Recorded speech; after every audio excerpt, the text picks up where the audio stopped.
So hello dear friends, welcome to Shri room learn Adda. तो आज हम यहाँ पे लेकर आए हैं आपके लिए एक बेहतरीन वीडियो जिसमें हम बात करने वाले हैं the best time table for class 9th and 10th। Yes dear friends, तो हम क्लास 9th एंड 10th वालों के लिए यहाँ पे लेके आए हैं टाइम टेबल, जहाँ पे हम डिस्कस करने वाले हैं कि आप कैसे अपने सारे सब्जेक्ट्स को, अपने रूटीन को, डेली रूटीन को मैनेज करने वाले हो। तो अगर आप नए यूज़र हो, इस चैनल पर नए विजिट किए हो, तो please like and subscribe to my channel study room learn Adda, क्योंकि इस तरह की यहाँ पे वीडियोस, टिप्स, स्ट्रेटजीज वाली आती रहती हैं। तो यहाँ पे पहली बात तो आपके सर पे आता है बोझ, 9th-10th में आते हैं, क्योंकि यहाँ पे आपके नंबर ऑफ सब्जेक्ट्स आते हैं बढ़, लॉट ऑफ सब्जेक्ट्स आपके पास रहते हैं, जहाँ पे आपको सबको मैनेज करने वाली बात रहती है। जैसे कि यहाँ पे मैथ्स रहता है, सबसे बड़ा सरदर्द मैथ्स रहता है बच्चों में 9th-10th का, क्योंकि वहाँ पे नई नई चीज़ें आती रहती हैं, तो उनको सीखने में थोड़ी सी समस्या होती है। फिर आता है साइंस, साइंस के अंदर आता है फिजिक्स, केमिस्ट्री, बायोलॉजी। एसएसटी के अंदर आता है ज्योग्राफी, हिस्ट्री, इकोनॉमिक्स, नया सर ज़्यादा जाता है इकोनॉमिक्स। फिर आता है केमिस्ट्री, सिविक्स।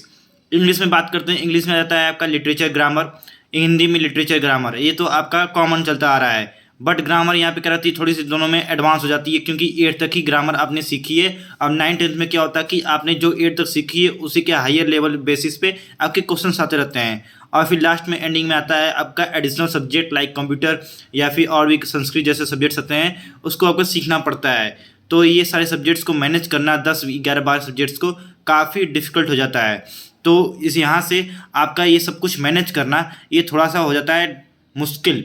तो उसके लिए आपको चाहिए क्या, need of a good time table. आपकी यहाँ से एक नीड आती है क्या, कि हमारे पास कोई एक ऐसा टाइम टेबल हो जिसकी वजह से ये सारी चीज़ें अच्छे से मैनेज हो जाए।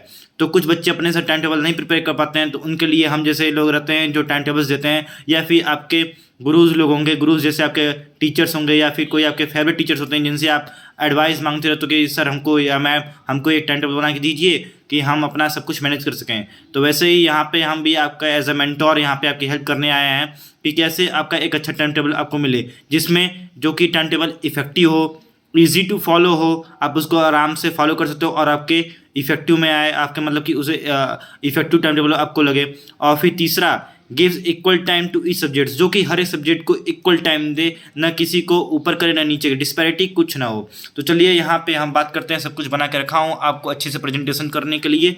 तो यहाँ पे चलिए शुरू करते हैं।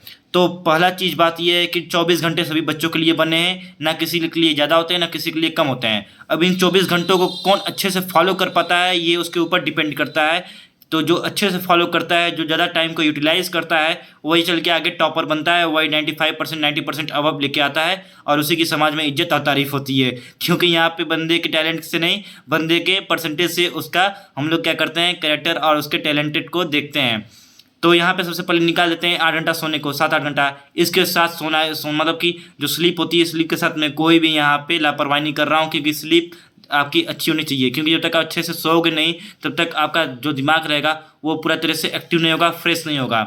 अब पबजी रात भर या फिर बैठ के बीजीएमआई खेलोगे तो उससे कुछ नहीं होने वाला है। तो इन सभी चीज़ों से, सोशल मीडिया से और गेमिंग से निकल जाओ, क्योंकि अभी आप लोग आ गए हैं मैच्योर बंदे के अंदर। मैच्योर क्लास जो होता है ना, कि 9th-10th में आ गया, अभी आप मैच्योर हो गए हो, ये सब बचकानी हरकतें छोड़ दो, एंजॉय करना छोड़ दो, पढ़ाई लिखाई करना आप, क्योंकि ये पढ़ाई लिखाई करना आपके पेरेंट्स और आपकी सोसाइटी बोलती रहती है।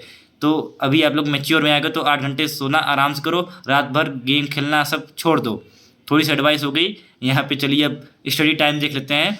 स्टडी टाइम थी हम लोग की कितनी बची है, अब 16 आवर्स, क्योंकि उसमें से तुमने 7-8 घंटे सो लिए। अब बचा कितना, 16 घंटा। 16 घंटा में से आपका नॉर्मली कितना होता है, स्कूल 6 घंटे का होता है। आपने देख रहा होगा यहाँ पे 6 घंटे आपकी स्कूल चलते हैं आराम से। अब सेल्फ स्टडी टाइम कितने, सेल्फ स्टडी टाइम के लिए टाइम टेबल मैंने बनाया है, और यहाँ से देख लीजिए, यहाँ पे टाइम टेबल मैंने बनाया है। अब देखिए यहाँ से 16 घंटे में से आपने 6 घंटा निकाल दिया, बचा कितना, 10 घंटा।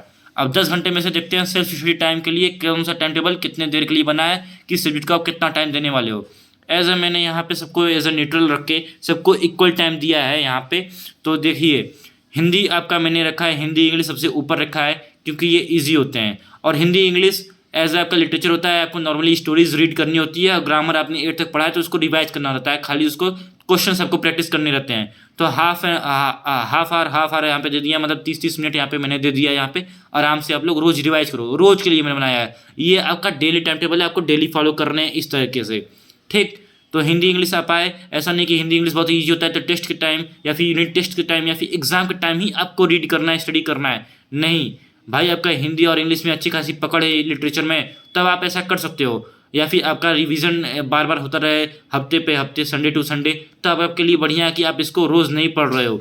बट आपको रोज़ पढ़ना पड़ता है, क्योंकि मैम सर लोग होते हैं रोज़ न रोज़ कुछ न कुछ लिखने को, होमवर्क करने के लिए देते रहते हैं। तो आपको करते रहना है। आप रिवाइज में रहे, हर सब्जेक्ट के साथ टच में रहे, आपके लिए ज़्यादा बेटर रहता है। तो यहाँ पे रहता है अब एडिशनल सब्जेक्ट। एडिशनल होता है जिससे संस्कृत हो गया, डिफिकल्ट पड़ता है बच्चों के लिए, कुछ के लिए, या फिर कंप्यूटर हो गया, वो भी डिफिकल्ट पड़ता है, थोड़ी सी मोटी किताब होती है पढ़ने को। तो यहाँ पे 1 घंटा आप इसमें दे दीजिए। या फिर आपका स्ट्रॉन्ग ये है एडिशनल सब्जेक्ट, तो आप इसको ऊपर नीचे हल्का फुल्का कर सकते हो, 10-15 मिनट, आधे घंटा ऊपर नीचे कर सकते हो। या फिर इसको हफ्ते में 3 दिन 4 दिन कर सकते हो। अब बात आती है मैथ्स की। तो मैथ्स क्या होता है, मैथ्स थोड़ा सा बच्चों के लिए डिफिकल्ट पड़ता है। इसमें बच्चे खिंच जाते हैं मैथ्स से, क्योंकि रोज़ इनको प्रैक्टिस करनी होती है। मैथ करने के लिए 2 घंटा यहाँ पे मैंने दिया है, और 20 क्वेश्चंस इसके साथ आप रोज़ लिखिए। यहाँ पे आपको 20 क्वेश्चंस रोज़ प्रैक्टिस करने हैं। हमारे सर थे तो हमको रोज़ 20 क्वेश्चंस देते थे प्रैक्टिस करने के लिए। अब लेके जाओ करके, तो क्लास के अंदर आपको एंट्री मिलेगी। क्लास नहीं लेके जाओगे, क्लास के बाहर से खड़े होकर क्लास में देखोगे क्लास में चल क्या रहा है। तो ऐसा वहाँ पे क्लास में पढ़ते हुए रहो, देखते रहो, बट आपको क्लास के बाहर खड़े रहना है। जो भी जूनियर्स आपके आए जाएंगे, आपको समझने की फील होगी, तो आप तो उसके बाद से करके लेके ये आओगे। तो ये हमारे सर का था नियम। अब बात करते हैं साइंस की। साइंस में मैंने 2 कैटेगरी में डिवाइड किया है, फिजिक्स केमिस्ट्री, फिजिक्स बायोलॉजी। अब ये क्या है, ये मैंने 3 दिन के लिए फॉलो करने के लिए बोला है। आप 3 दिन फिजिक्स केमिस्ट्री लगाओ और 3 दिन फिजिक्स बायोलॉजी, क्योंकि मेरी फिजिक्स थोड़ी सी कमजोर थी, तो मैंने फिजिक्स यहाँ पे दो मतलब दोनों में रखी थी। अभी आपकी केमिस्ट्री स्ट्रांग है कि बायोलॉजी स्ट्रांग है कि फिजिक्स स्ट्रांग है, आप पे डिपेंड करता है। यहाँ पे फिजिक्स की जगह आप केमिस्ट्री डाल सकते हो या फिर बायोलॉजी डाल सकते हो। तो यहाँ पे 45 मिनट हर एक को, मतलब कि एक ही दिन में आपको 45 मिनट फिजिक्स को देना है, 45 मिनट केमिस्ट्री देना है इक्वल। क्योंकि साइंस में इसमें केमिस्ट्री में क्या होता है, थोड़ा सा रिएक्शंस होता है। फिजिक्स में आपको न्यूमेरिकल्स भी लगाने होते हैं समझ के कॉन्सेप्ट्स को। और बायोलॉजी में आपको वहाँ पे समझ के, वहाँ पे डायग्राम भी बनाना रहता है, उसको समझना रहता है, रटना भी रहता है, याद भी करना रहता है। तो आपको इसलिए 45 मिनट अच्छे से होते हैं। अब यहाँ पे बात करते हैं एसएसटी की। एसएसटी में भी आपको 45 मिनट रखने हैं। तो यहाँ पे मैंने इस तरह रखा है, हिस्ट्री इकोनॉमिक्स। हिस्ट्री थोड़ी सी याद करने वाली ज़्यादा होती है, इकोनॉमिक्स थोड़ा सा इजी होता है समझने के लिए, तो मैंने एक हार्ड और एक इजी रख दिया है। ज्योग्राफी भी रटने वाली पूरी चीज़ होती है, इसमें भी रटो अब आराम से। और सिविक्स क्या होती है, थोड़ी सी समझने वाली होती है, तो एक रटने वाला एक समझने वाला मैंने साथ में रख दिया है। तो आपको ये भी 3 दिन के लिए फॉलो करना है, ये भी आपको 3 दिन के लिए फॉलो करना है, बट इतना चीज़ आपका डेली होना चाहिए। तो टोटल टाइम टेबल कितना निकल के आया, कितने घंटे आप सेल्फ स्टडी कर रहे हो? आप सेल्फ स्टडी कर रहे हो 7 घंटे। तो भाई साहब बच्चे यहाँ पे आपके 10 घंटे में से 7 घंटे पढ़ाई कर रहे हो, तो बच गए कितने? We are left with only 3 hours. अब 3 घंटे में आप क्या करते हो ये आपके ऊपर डिपेंड करता है। आप इसमें खेलो कूदो मौज करो, आप डेली रूटीन में अपना काम करो, या फिर अपने फ्रेंड्स के साथ जाके बाहर खेलो, तो ये आपके ऊपर डिपेंड करता है। अगर वीडियो पसंद आई हो, अगर आपके लाइफ में अगर आपके लिए थोड़ी सी वैल्यू एडिशन होने वाली है, तो अगर नए चैनल पे सब्सक्राइब कर देना, मेरे चैनल को लाइक कर देना, शेयर कर देना, और अपने फ्रेंड्स में शेयर करके और मेरे चैनल को सब्सक्राइब कर देना। थैंक यू, जय हिंद। इस तरह की और वीडियोज़ आती रहेंगी।